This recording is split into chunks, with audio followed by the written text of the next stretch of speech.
Chapter 12, Section 1 in the 8th grade workbook is entitled Graphing Linear Equations. Let's go and take a look at the first two questions here. Same idea. We're supposed to graph the equation and tell whether it is linear. Remember, linear means simply when it's graphed, it's a line. If it's not a line, then it's simply not linear. So let's go ahead and take a look at number 2. Number 2 says the opposite of x squared plus 1. So remember, what we want to do when we're talking about both of these questions is we want to go ahead and make ourselves a little table of x and y values. We can pick our own x values, but you're going to have to then figure out what the y values that correspond are based on then plugging those numbers into the equation. So I'm going to pick -2 and -1 and 0 and 1 and 2. Again, simply because I wanted some numbers and I can pick whatever I want. Okay, so now we need to plug those numbers in for x and go through this. So let's start with the easiest one.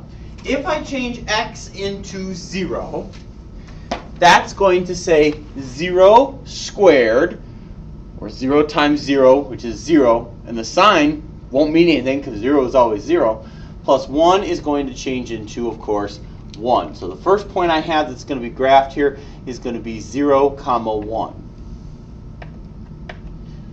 All right, now, what I would suggest you do here is go towards positives, especially if you're not good with negatives.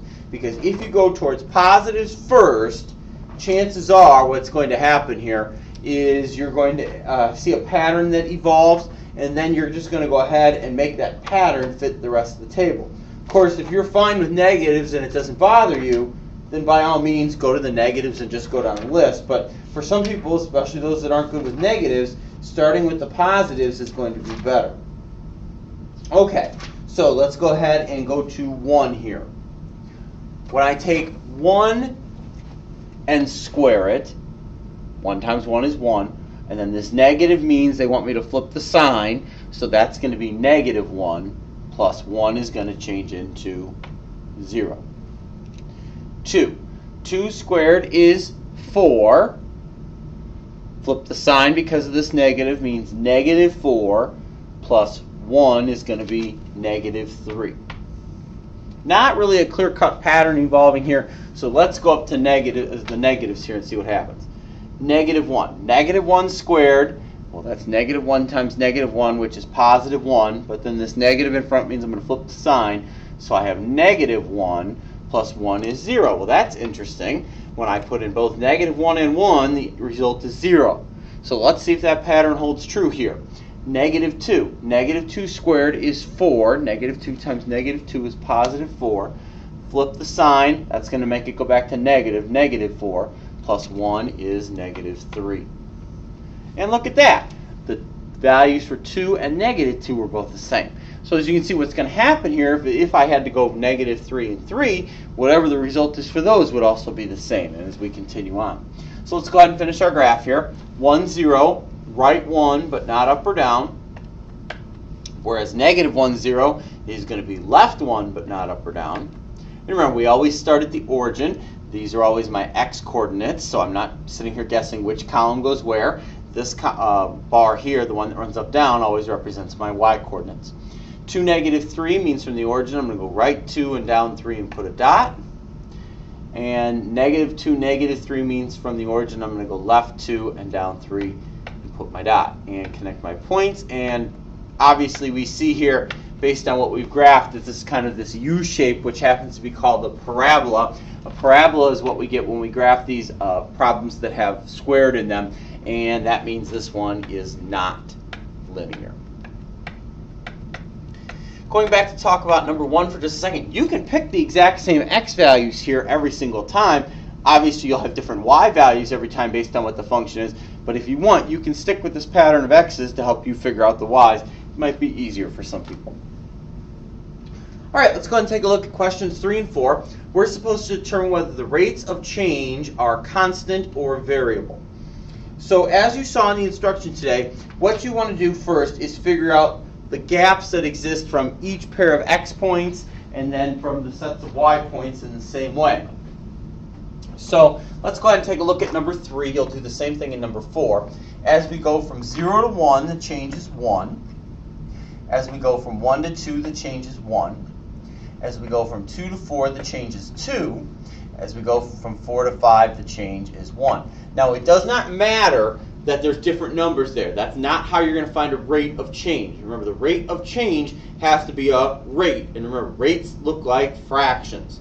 So we've got those top numbers. Now we want to see what the bottom numbers are going to work out to be to see if these are comparable or not. So as we go from 3 to 4, the same first jump, that's a distance of 1. 4 to 5, same first jump is a distance of 1. 5 to 6, same jump there, that's a distance of 1. 6 to 7, that's a distance of 1. Okay, so now what we can do is we can go ahead and compare same jumps to same jumps here to see if the rates of change are staying the same or if they're being different here.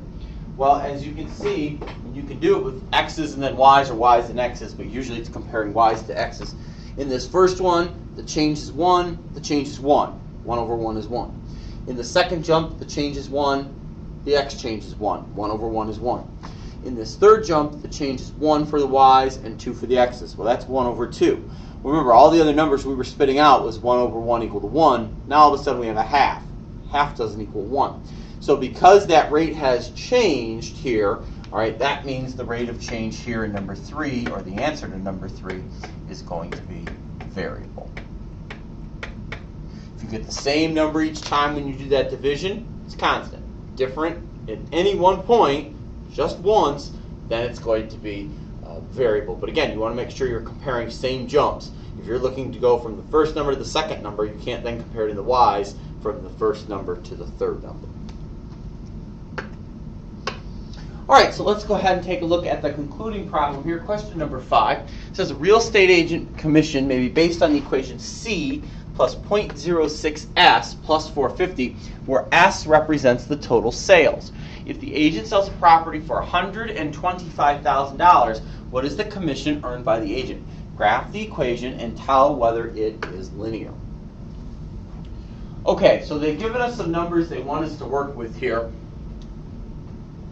And as you can see, as we look down here at the graph on the x-axis, they've given us different sales figures of 50 and 100 and 150 and 200 and 250 and 300. So there's a pretty good chance that that's what they want us to use here.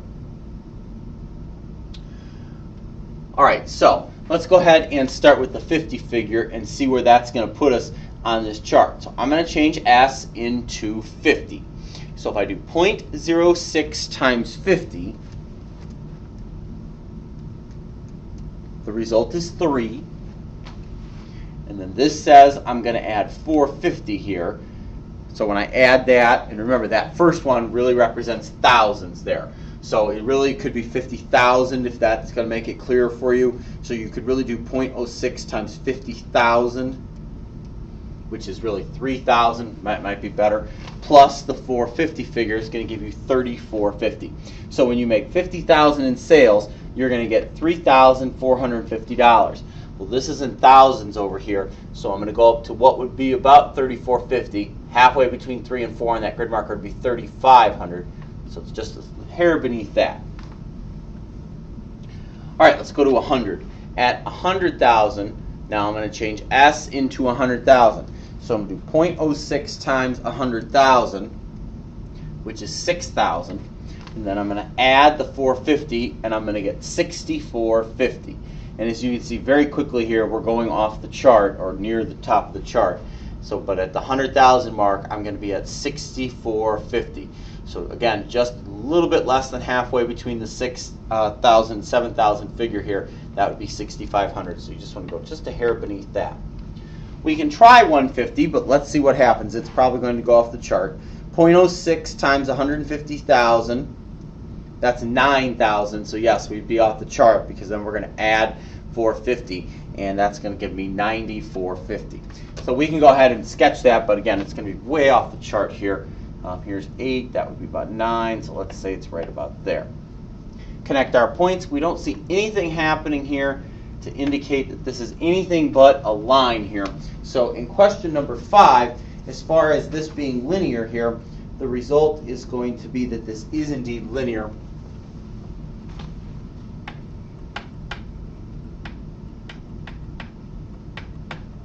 Now, that answers the second part, but the first part says if they sell for $125,000, what is the commission they earn? So that's another thing, but it doesn't involve us doing the graphing. What that means here is they want us to take S and change it into 125,000 and figure out what C is. Well, we did that with 50 and 100 and 150, so that shouldn't be a big deal. 0.06 times that 125,000 mark, that's going to give me 7,500, plus the 450, that's going to give me 7,950.